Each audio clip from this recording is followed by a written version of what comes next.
Hey guys, how's it going? Welcome to this slightly belated watch list breakdown. Apologies there was no watch list on the weekend. I ended up getting pretty ill, kind of been out of action for a few days. Still feeling pretty ropey, but hopefully should be able to get through this. So essentially what I was thinking to do instead is just each day this week, each evening, just do a review of the two sessions of the day, London and New York, go over the price action on euro dollar, and then obviously do a forecast for the following day's session. If I am if I am feeling a bit better by Wednesday, I am due to be out of office, so I won't be able to do the breakdown on Wednesday evening. So what I'll do is basically do one every night apart from Wednesday, so Monday, Tuesday, and then the Thursday, and then of course Friday will just be the weekend one, which I'll release at some point on the weekend. So slightly different from kind of how we usually do it, but hopefully you guys can still get some decent value from more of, I guess, of a daily breakdown this week. So let's take a quick look at euro dollar on the old higher time frames. No, we rarely ever look at it, but it is kind of it is worth looking at the monthly chart just to see kind of what's going on. And really, in terms of defining structure, if we actually take it even a further step back on this forex.com data feed, it's not great because it only goes back to 2006, but let's just work with the data that we've got. Then for me, the monthly chart is still bearish, and we're very much still playing within this overall larger range. But again, I'm not going to worry massively about that because I'm not really holding trades for that kind of length of time. What I care more about is just are we in any immediate strong supply or demand zones, really, just to give me a bit of a more of an indication, I guess, of maybe where weekly high lows or lower highs may be forming, rather than I don't care if I'm trading with or against the monthly trend. So if we kind of focus in more of this more recent monthly price action, we are coming off this monthly supply zone, and this is kind of really what I'm more interested in at the moment. When we take a look at the weekly, is because if we are kind of playing more within this range, and I guess it still is important overall, we are still long-term bearish because we didn't for me, the reason why we're still bearish is because we didn't close below here, which means that this is still the swing high and it wasn't over here, right? So that was just a run on liquidity, just to have a steeper pullback, pretty much mitigate the EQ of that prior range. Right, so long term, the monthly chart is still bearish for me, and we're coming off the supply zone. Now, looking at the more sort of minor price action, we did make that higher high and higher low, and we had a bounce off demand, but just like the weekly demand in that area, it failed to make that higher high. So really, probably from a monthly chart perspective, it's looking like these lows may potentially go. Now, if we do get a spike below the zone, or ideally a close below, what will that then do? That will then cause a monthly flip zone, right? Because what we had, creation of demand, pull back into that demand, tried to make a higher high, it failed to do so. So then we'll be looking for a break and close below that reaction. What caused that break and close below the action? Potentially this area up here. Well, then we could look for something like that, right? A bit longer term, but that's just kind of a quick breakdown of the monthly chart. But kind of the more important point I was trying to make essentially was that we're coming off this monthly supply zone right at the top of the range, right? And what that may mean is that because we're still bullish on the weekly chart, it's just kind of preparing ourselves for the possibility that we may be switching bearish. So the last few weeks or even a couple of months now, really, we've been looking to see if we would get any sort of decent bullish reaction off this weekly zone, but we always knew it would probably just be a short-lived reaction. Why? Because it was a weak structural low, because it never took out the high, right? So we were always expecting it to get run, but it's still worth us, potentially looking for that bullish bounce, even though it ends up just being basically one week's worth of price action, right? One bullish candle, because from an intraday perspective, if you're looking to enter with even less than 20 pip stop, right, you can still make a decent bit of R out of that. But then what it ends up doing with this candle here on the week of the 9th of August is creating that perfect double bottom, right, getting those people getting long, and then we've now swept that and used that for liquidity. So for me, this zone is obviously clearly no longer gone, and we've pretty much closed below this low now. But with all of that said, right, we just blindly assume that the bullish trend will continue until it doesn't. So still expecting this to be a strong low, still expecting this to be a weak high at the moment. At any point, that weekly high low could kick in, right, to take out this high, especially now that we've had a run on that low. That may be enough liquidity to now at some point within the next few weeks fuel that move for us to target that high.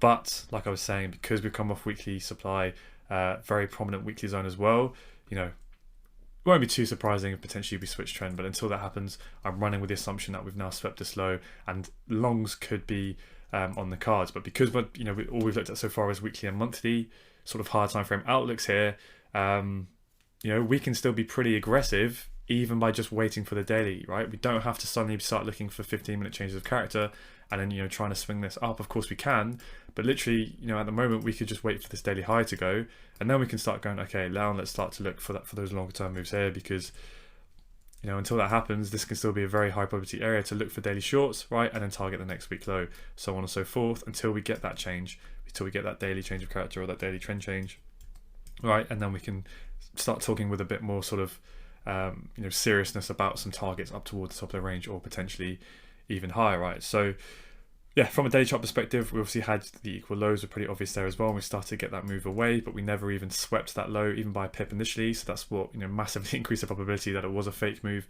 It was just a daily pullback up into this level, and now we've got more of a solid close below, and we're already starting to retrace straight away after filling up more orders, or I should say hitting more orders within this sort of FU sweep zone, right? It's not the cleanest of candles, but essentially it took the liquidity below both of those equal lows, which then fueled that move to the upside. We did initially have a really nice reaction from there, but this is a massive wick in and of itself, so there's obviously going to be plenty of demand within here.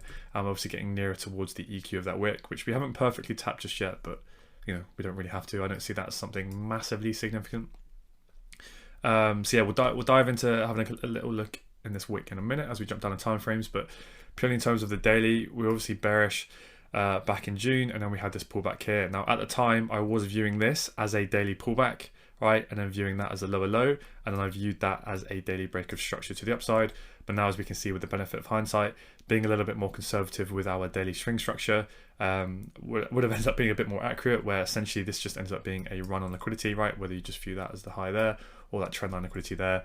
As we can see now, that was the true daily pullback to then form that lower high and that lower low. Now again, this isn't the most sustained daily pullbacks, but it's quite a sharp movement back up, pretty much to the EQ of the prior high. So for now I'm counting that as a decent daily swing high, and if we were to get a break up above that daily high, I'll be viewing that as a daily high, and then looking for those longer term moves there, or potentially we may get an initial reaction, right?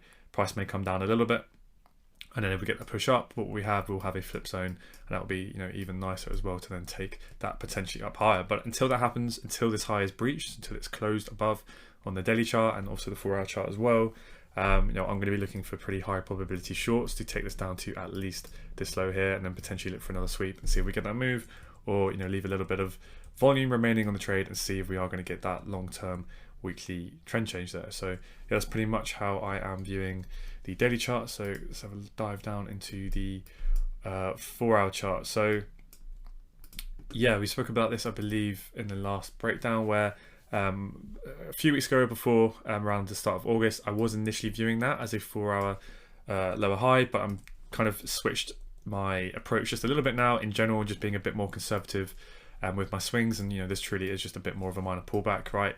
Really, we were playing with that high there and that low there, so then we had that minor break of structure here to the upside, which then just gave us that indication that we were having that steeper pullback.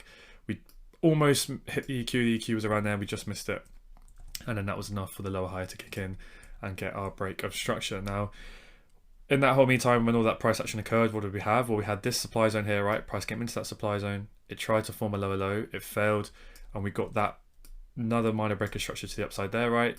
There's the true minor break of structure there. This is more of a substructure break really, and then we got our flip zone. So then when price came back down, we were looking to see would we get a potential bullish reaction from here, but the overall trend took over, the lower high was in place, and we ended up smashing through. But that's okay, keep building the story. What do we get? Well, when price came into demand, you can see that small reaction there for then price to actually come down and then cause this demand down here to fail. So that's how we knew there was some strong supply in this area, right? With those I always get confused, those buy to sell wicks, that's the right way around, yep, buy to sell wicks, which is essentially just showing an M15 potentially supply zone in that area. Price did mess around these lows for quite a bit until we had some news, which then price spiked all the way up, perfectly mitigated those orders within there, which then ends up being enough supply to then push price down a little bit lower. And now for me, we are playing within this 4-hour bearish range, which is pretty much the same as the daily chart. So you can see the EQ of the range is marked out here, and we've just poked above that today. So longs are becoming even lower probability now in terms of, being in the 4 hour and daily premium, and against the 4 hour and daily trend. I did have the wick of this 4 hour drawn on, just to see if potentially, that lower high may form here, and come lower, but as we can see, we've spiked up, so that's enough for me to count that supply zone as failing. But yeah, we'll dig into that a little bit more, and then let me just get rid of these lines here. Just purely in terms of the 4 hour chart, what other price action did we have sort of this week? Well, we came down, and then because we came up, and then we just spiked the low. Because I'm happy to use wick breaks as mapping for changes of character, that means that because we spiked the low, that means there must be a high here, and then we came up and then we took that high. So for me, that counts as a 4 hour change of character. Just giving us that indication that price may be moving back up to the upside to start that deeper pullback. So now that we are above the EQ, longs, those counter trend longs are becoming lower probability, shorts are becoming slightly higher probability. I would ideally like to see price come up towards around this region, especially nested within that overall daily demand zone there. Now what I want to just quickly do is just, sometimes I'll do this, right? If we're in a large, big, higher time frame zone like this, I'll just draw down what did the lowest point react off, right? And then we can go scroll left and investigate and see, does it make sense? Or potentially, has it just reacted off something that's just a decisional, right? And we're starting to see that daily move away now. Let me show you actually what I mean again. Let's go back to where we are, all right? Because if I look left, where we're going to look in a minute, I appreciate I'm jumping around a little bit here. It doesn't make total sense. But if I look left, which we'll do in a second, and I see that price has come off something that makes sense, but potentially there's like a really clean zone down here, right? What that may mean is it can maybe give us a bit more information that, yeah, we might be likely to reject here, and price will want to come lower to mitigate that liquidity before potentially we're going to see that, right, that daily trend change and that weekly higher low form if the bullish weekly trend is going to stay intact, right? So if we do scroll across on a 4 hour chart, what do we have from just pure 4 hour price action perspective? Well, we obviously have the the whole sell to buy, which pretty much is that daily candle, right? That would be that daily candle there, which we then refine to the wick, which we can see here.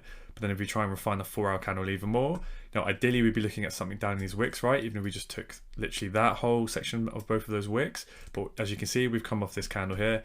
Now, the reason why that makes sense is because if you were to refine your 4 hour zone, right, it should be, really the last sell before the buy for demand. But as we can see, if we draw it on that candle, right, that candle wasn't engulfed. Now, you don't have to be super strict and say that it has to be the candle that engulfs. You could just leave it that way, or you always want it to be the sell to buy for demand, or buy to sell for supply. However, we do know that it can also be very effective if you do refine to the next candle that is the one that is engulfed, which would be this candle here, and we can see we pretty much perfectly mitigated the EQ of that candle. So yeah, it makes sense, but I would still be aware in the back of my mind price could come lower to mitigate something within those wicks. So if we take a look at the 15-minute chart and let's see if it makes sense what price has rejected in there, or if potentially price would be coming lower, right? So let's just get rid of this box and take a look. So if I look for the flips, well, there's kind of two ways you can do that here. One would be taking the whole buy to sell range, which, as you guys know, is something I'm doing a little bit more often now, kind of rather than always looking for the refined candle. I'm more than happy to look for the whole range and just see where the reaction occurred. Well, we can see the first reaction to that range was this move here, right? And then that's where the reaction came in, and then this is where it failed. So ideally, I'd love to see price come down to this level here, pretty much counting this as kind of all mitigated and not that relevant. And this is where the true demand stepped in to initiate that entire daily and weekly run there. So I am aware now in the back of my mind price could come lower. And then what do we see? What did price actually react off? Well, it reacted off this wick here, right? So it's basically these candles here is the demand, which then makes a bit more sense if you were to refine to this candle, then you're gonna have to refine it to the wick, and really it's that.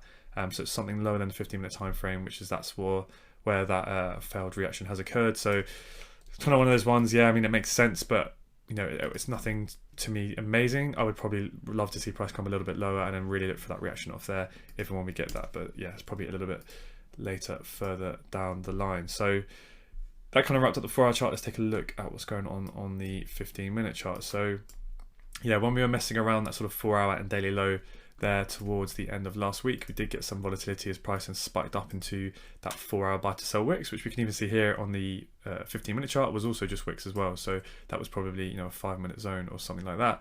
And then we broke this low here, and then for me that was just a small minor pause back, and then we continued to move down. So this is currently the 15-minute range that we are still playing within, right? Because we never closed below the low and we never closed above the high, right? We just kind of had a change of character down here. The price came down on, I believe this was Friday, right? Took this low, which means this was that high there. We then got that change of character after the sweep, and then we pulled back down into demand. I believe there was a beautiful entry around that time, which we'll take a look in a minute. And then we came up. Really, this is a bit more of a minor break of structure as we took this high here around Asian session, and then we broke up. Pretty much to see this week's price action so far. So we have had a bit of a flip zone here, which you can see I've drawn on this candle, which would have been that reaction to that supply zone and broken up. So potentially something we can look at in the future, but the trend is pretty strong at the moment on the 15-minute chart. Now we came up in towards this wick here on the 15-minute during London, and we did have that change of character to the downside.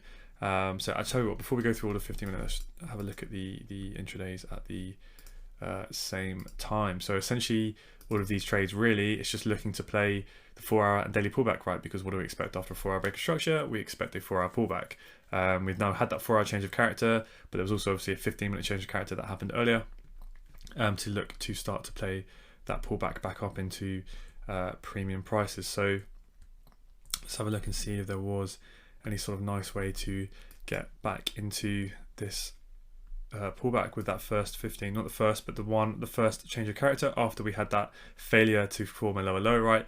Run on liquidity, break of structure to the upside, get that change of character. We pull back into this demand level. So looking at the M1, it's not the super cleanest in the world. Probably maybe would have looked for price to come a little bit deeper, because obviously that's not the cleanest demand zone. But the entries are there, so let's have a look at them. What do we have? It's not as clean, because essentially the way you kind of have to view that if you wanted to get in early was this 1-minute candle, right? Essentially being your 15-second supply zone. So then when price comes back into it here, reacts and it breaks up above, right? You're trying to read it on the M1 how the 15-second would look, and then that would be your entries there, right? But let's just stick to the M1 for now and potentially see some other ways. So take the whole buy to sell range, right? Where's your reaction? That would be your reaction there. So then it reacts, fails, right? And as soon as it comes back in anywhere here would then be your entries, right? And then you can get in long, and then you're in again. Or potentially if you don't take ranges and you only use refined supply zones, right? 2 single candles, then that would be your entry there. Right, so you'd have entered on that being the reaction failing, and as it comes back in, let's see if you would have got away with a 2-pip stop. No, so you probably would have taken a loss there, unless you'd entered on the EQ, then potentially may have stayed in, but then you most likely would have taken a loss there. So this is kind of one example of taking the range can get you in a bit earlier and give you a bit more protection. So yeah, I mean, I really liked the way that ran the lows there, and then we got that 15-minute change of character. Like for me, that's pretty much perfect. A perfect way to get good confirmation to start to play that sort of higher time frame pullback, right? You really let liquidity build, right? It's not going to happen straight away, right? Even though we get changes of characters over here back on the 19th, which I believe was Thursday, you can very much definitely start looking for longs, but sometimes you kind of have to manage your expectation that, we're not always just going to get that instant pullback, and sometimes it can take a couple of days of building that liquidity. Then when you see this, it fails to kind of form that lower low, big movement up, right? Well, that vertical movement back up, nice change of character during the New York session, and then looking for those entries down here. But it's a little bit tricky because this wasn't the cleanest of demand zones, but the entries are there nonetheless. And then it really started to take off going into the weekend close, and then obviously we broke up through Asia, continuing that euro dollar strength, bringing us up into around the London session this morning, where we had this big nasty wick, but we're kind of right up until where if the 15 minutes can remain bearish, this is where that 15-minute swing lower high needs to start forming. So this is kind of first real only clean thing you can really draw on the 15-minute, unless you start diving into this wick in the lower time frames and see if there's a clear zone, which we'll do in a minute. So as price then comes up into this 15-minute zone during London, you can wait for a 15-minute change of character to be a little bit more safe. So that would be this low here that I've marked, right? Because that's the first minor pullback, or the nearest minor pullback, I should say, for price to come down and break. And then as soon as we get that change of character, let's take a look on the M1 down here, because this, I believe this was around Frankfurt Open. Yes, so London not even open at this point. And yeah, what do we have? So we have, this is kind of the last area that needs to hold. This would be the last reaction before the low gets taken. So essentially you can take the whole M1 range and see which bit price then reacts to. Hang on a second. Have a look at this. This is a little bit messy, this setup. So we come into supply, we react, we push down. So we also get that 15-minute flip and change of character, which is nice on the 15 minutes. That's where you can see price then spikes up into the buy to sell supply, right, with these wicks here to then fuel a little bit more of a move. So I'm just trying to see how you could have potentially looked at this in the M1. This is not really great price action as far as I can really see here. Yeah, there's nothing I like there, to be honest. No, potentially you might have. Yeah, there's a 5-minute flip there. It's not great. Let's draw it on. Because really, you've already had a reaction there, but you get another one here, then it pushes down, it comes into that supply. Yeah, it's not the best. Kind of just trying to see if logic would have led you to this candle here, but not the best in my opinion. You do get another one here, but I don't really like entering trades this low at this point, because you've had all of this run. You know, arguably those M1 pullbacks have all been mitigated, because, you know, this pullback here mitigates that. Then you're playing within this range, and this pullback here mitigates that. So potentially everything's, you know, already been mitigated above. So that's why it can give you more confidence to then play these decisional ones that are a bit lower down in the run. But yeah, this is kind of really clutching at straws. It's not really the way, yeah, that I like to trade, to be honest with you. There's nothing there that I really like. You know, arguably then this range has now been mitigated with this pullback here. So then you'd be playing within this M1 high and then sort of this M1 swing low. But yeah, there's nothing I'd really want to trade there. So yeah, I can't really see anything during London that would have, unless I've missed something, I can't really see anything too clean there for me personally. Then what happens, don't really reject anything too significant on the M15. I believe that would be like a 10-minute demand zone there, but then we start to shoot up and just continue that move, right? And then we come up higher. So this is where I would then be looking in this wick to see is there anything in there on a lower time frame that makes sense. So if we then look across here, you can already guess by the size of this red zone, right? M1, massive inside bar, and then it's just another wick again. So yeah, it's not looking very, very clean at all to try and decipher potentially where price may react from and form a M15 low high if it is going to in this area. So what you can do is just draw that general area and wait for the order flow to switch bearish again. So we're going towards a London low, remain bullish the whole time, right? Making these swings in price action. Then we get a nice run on liquidity. And then yeah, in terms of M1, it's not massively clear. But you can see here, right, this is where I prefer taking the whole range, because you can see that that is your sell to buy range demand. Price comes in, that's the first reaction, and then you get the change of character and the fail. So then on the 15 seconds is essentially what you've just read in the price action, and then that's a really nice short there to then take. And then let's take a look, because there was another short entry. Where we go up. Scored over on a 15-minute, where essentially you get an M15 flip as well, because you have what, you have your M15 demand here, right? Price then comes in, it reacts, and it pushes down, and it comes back up into that supply, right? That then becomes your M15 flip zone. Hopefully you guys are following that being there. And that can really just help you when you're then trying to look for those kind of moves later on in the run. Price then pulls back up into there. All right, so then what you can do is, it's a little bit tricky to see this on the M1 in terms of the actual entry. Let's jump down. You've marked out your M15 flip zone, right? And you're just looking for that order flow to change. And this is where the 15-second can help a lot. Let's see. So price comes in, and then you have, yeah, so you got your last bit of demand, right? You want to refine it to there. And then price comes in, reacts, pushes down through, right? So you get that change of character as well, taking the low of the inside bar, and then price comes back into your supply, and yeah, then you're off. So a little bit more advanced, but it is there. Definitely a nice way to kind of help with those M1 continuations. It's just waiting for the M15 to then switch bearish again, just so you know that the M1 pullback is over, and obviously timing that with the M15 flip zone as well, which is a little bit more subtle to see, right? But hopefully you can see the logic of that, right? You have the M15 as a demand, right? Because it's all been bullish since we got this kind of more prominent internal high low, right? That internal M15 high low, and then all of these candles, you can see they're just pulling back, and then we get that flip and change of character down the M15, and then that helps you to time that M1 pullback.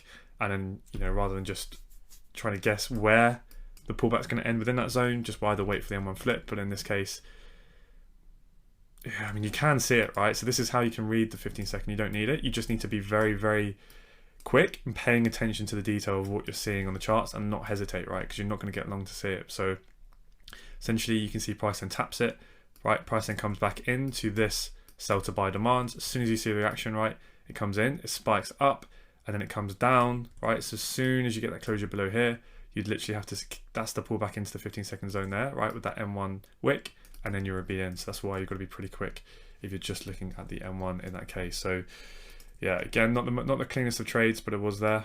Both of those would have been a little bit easier, or a lot easier, I guess I should say, to spot on the M15. Sorry, on the 15-second. There was a bit more of a decisional one here, but again, that's not really my style. I don't really like those ones that much, where if you're looking at that as the last bit that should hold. But yeah, I don't really like that much to me, for me personally.